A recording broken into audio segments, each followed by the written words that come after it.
name's Lisa Schelbe, and I'm an associate professor at the College of Social Work at Florida State University.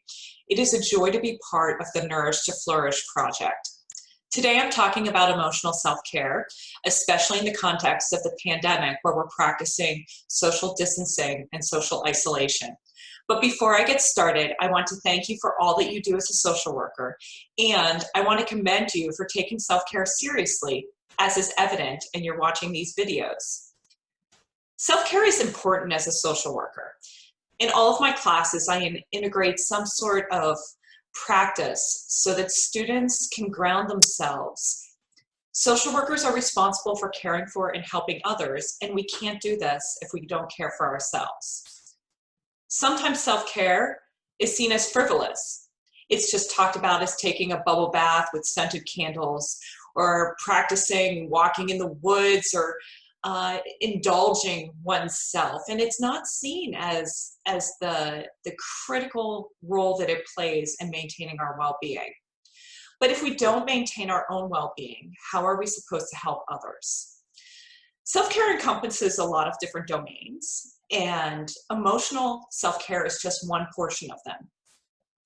Emotional well-being is the ability to be able to practice self-management techniques, to be resilient, and really generate emotions that lead to positive, good feelings. But let me be clear that there's really no one definition of well-being. And for some people, it's simply being happy. And for others, it could be the absence of disease. So well-being is going to be defined different ways. But basically, what's commonly accepted is emotional well-being is when we are in a state where we are comfortable, where we're healthy and happy, and we're satisfied with our lives. We have a sense of purpose, and we feel in control of how we feel. Let me give you the definition that the World Health Organization uses. I think that's helpful to look at. So the World Health Organization describes mental well-being as a state in which an individual realizes his or her own abilities, can cope with the normal stresses of life, can work productively or fruitfully, and is able to make a contribution to his or her community. Well, clearly in the context of pandemic, we are not experiencing anything close to the normal stresses of life. It's really extraordinary timed, marked with high anxiety and high uncertainty. Many of us have new work environments and caregiving responsibilities. So concerns about our health are right now elevated in many cases. So how do we take care of our emotional well-being? How do we manage our stress? How do we stay grounded and happy? Well, unfortunately, there's just not one set of responses that will answer this question for everyone. Fortunately, there's a lot of tools that can help us figure the answers out for ourselves individually, though. So one of my favorite tools when we're talking about self-care and we're thinking about answering questions like this is information that was developed by the University of Buffalo School of Social Work. So I find it's a great place to start thinking about emotional self-care is looking at their self-care assessment. I'm going to pull that up on my screen so that I can share this with you.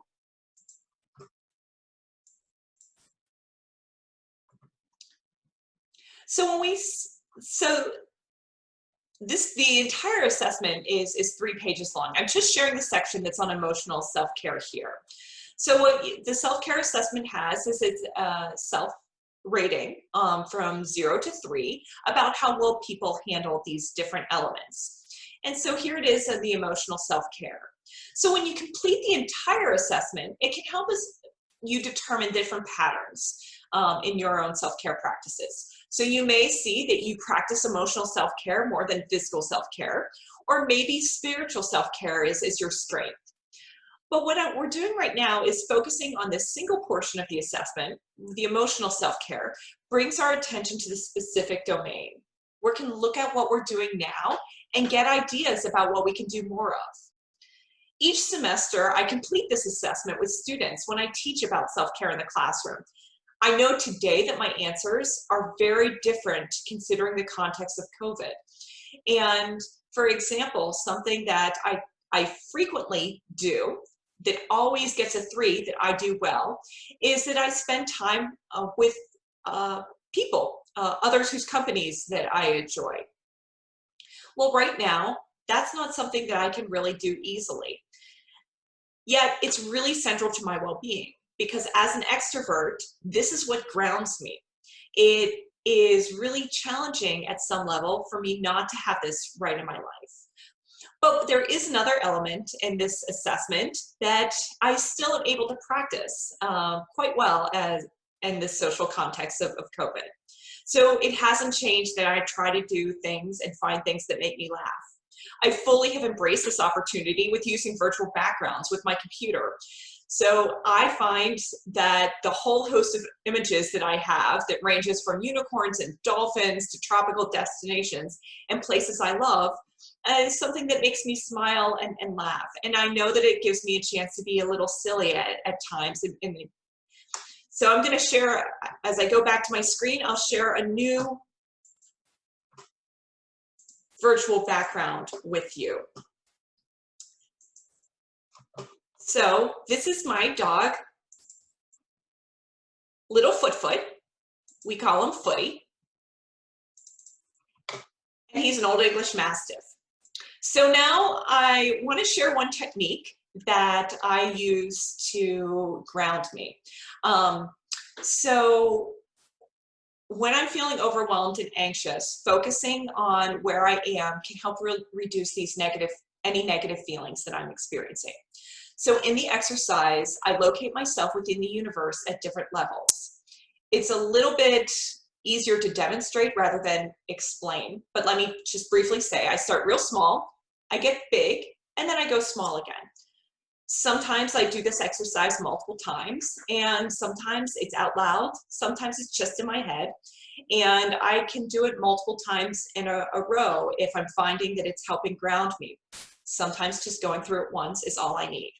So I start by being aware that I am in my chair, I am in my office, I am in my house, I am in Brant Hills neighborhood, I am in Tallahassee, I am in Leon County, I am in the Panhandle, I am in Florida, I am in the southeastern United States, I am in the United States, I am in North America, I am in the Northern Hemisphere, I am on Earth, I am in the solar system, I am in the Milky Way galaxy. And now that I'm at the largest level that I know, I telescope back to the beginning. I'm in the Milky Way galaxy, I'm in the solar system, I'm on Earth, I'm in the Northern Hemisphere, I'm in North America, I'm in the United States, I'm in the southeastern region, I'm in Florida, I'm in the Panhandle, I'm in Leon County, I'm in Tallahassee, I'm in Brant Hills neighborhood, I'm in my house, I'm in my office, I'm in my chair.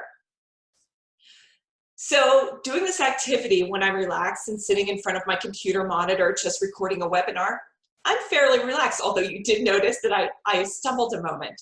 It takes a lot of concentration, though, especially when I'm feeling overwhelmed or anxious. This concentration of where I am and visualizing these different levels can really be grounded. I know that I've used this for years as a technique. I can't even remember where I once first learned it. I know I'm using it more frequently, probably on a daily basis, if not multiple times a day these days. I hope it's a helpful exercise for you. I know there's lots of tools and exercises out there. The Nourish to Flourish project will share more ideas, but I want to leave you with one more resource before I conclude. I highly recommend the A to Z Self-Care Handbook for Social Workers and Other Helping Professionals. It's edited by Irene Griss-Owens, Jay Miller, and Mindy Eves. I find it to have a lot of ideas about the ways that we can practice self-care as social workers, and I hope that it's of use to you. So in closing, thank you for spending time learning about self-care and practicing with me. I hope that it served you well, and I wish you all the best.